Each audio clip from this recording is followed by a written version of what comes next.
নমস্কার বন্ধুরা, আজকে আবার নিয়ে এলাম একটা নতুন ভিডিও আপনাদের জন্যে। আজকে মিঠুন চক্রবর্তী সম্বন্ধে বলবো। মিঠুন চক্রবর্তী প্রায় 50 বছর ধরে অভিনয়ের সঙ্গে যুক্ত। প্রথম সিনেমা করেই কিন্তু তিনি রাষ্ট্রপতি পুরস্কার পেয়েছিলেন। সেই মিঠুন চক্রবর্তী বিভিন্ন ভাষাতে অভিনয় করেছেন।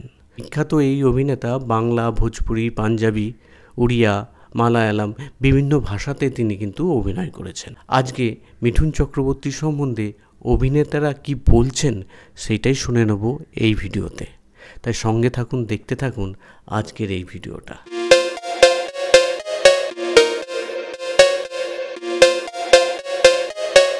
मेरा ये सपना था जिनको देखकर मैंने डांस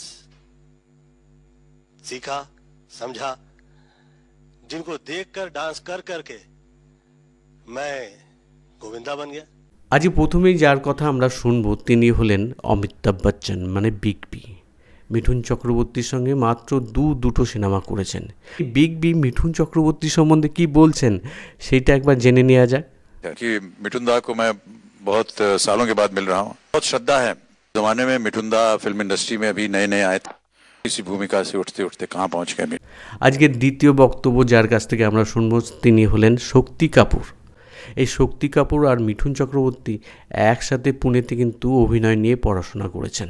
শক্তি কাপুর মিঠুন চক্রবর্তীর সম্বন্ধে কি বলছেন সেটা একবার জেনে নেওয়া যাক।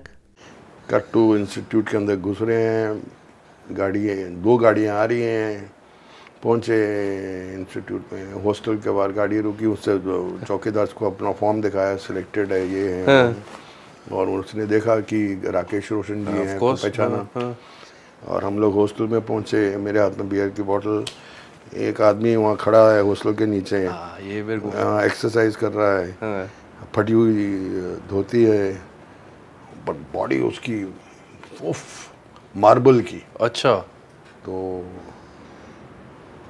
वो आया, उसने राकेश रोशन जी के पाँव को हाथ लगाया और प्रमोद खन्ना जी से मिला, उनके पाँव को हाथ लगाया और बोला कि nice meeting you guys, my name is Mithun Chakraborty. ये मेरे थोड़ा বিখ্যাত ভিলেন গুলশান গ্রোভার মিঠুন চক্রবর্তী সম্বন্ধে কি বলছেন সেইটা একবার আমরা জেনে নেব। अमरीश पुरी जी और मिठुन जी का किस्सा सुनाना चाहता हूँ। मिठुन रीटेक वीटेक नहीं करता, जो बोल दिया तो डायलॉग जो कर। টলিউড অভিনেতা প্রসেনজিৎ, যিনি একাই টলিউডকে সামলিয়েছেন বহু বছর ধরে, তিনি মিঠুন চক্রবর্তী সম্বন্ধে কি বলেছেন সেটা আজকের এই ভিডিওতে আপনাদের জানাচ্ছি। করতে পারবো। Mithun da is one of the biggest star in India, কিন্তু আমাকে আমার আজকে শেষ বক্তব্য যিনি রাখবেন তিনি হলেন দেব অধিকারী, বর্তমানে টলিউডের বিখ্যাত অভিনেতা। তিনি মিঠুন চক্রবর্তী সম্বন্ধে কী ধারণা পোষণ করেন সেটাও আজকে জানাচ্ছি। ঈদের চাঁদ মাঝে মাঝে দেখা হয়, বুম্বাদার সঙ্গে রোজদার সঙ্গে অত জার্কি মারেন, তবু আমরা সব মারি। আজকের এই ভিডিওটা কেমন লাগলো অবশ্যই জানাবেন। আবার নিয়ে আসবার একটা নতুন ধরনের ভিডিও। ততক্ষণের জন্য বিদায় চাইছি। আপনারা জানেন মিঠুন চক্রবর্তী আর কিশোর কুমারকে নিয়েই আমার এই চ্যানেলে ভিডিও হয়। তাছাড়াও অন্য প্রসঙ্গ নিয়েও মাঝে মধ্যে করি, মূলত কিশোর কুমার আর মিঠুন চক্রবর্তীকে নিয়েই আমরা ভিডিও করি। তাই দেখতে থাকুন আর মন্তব্য করতে থাকুন, আর অবশ্যই বন্ধুদের কাছে ছড়িয়ে দিন। ধন্যবাদ।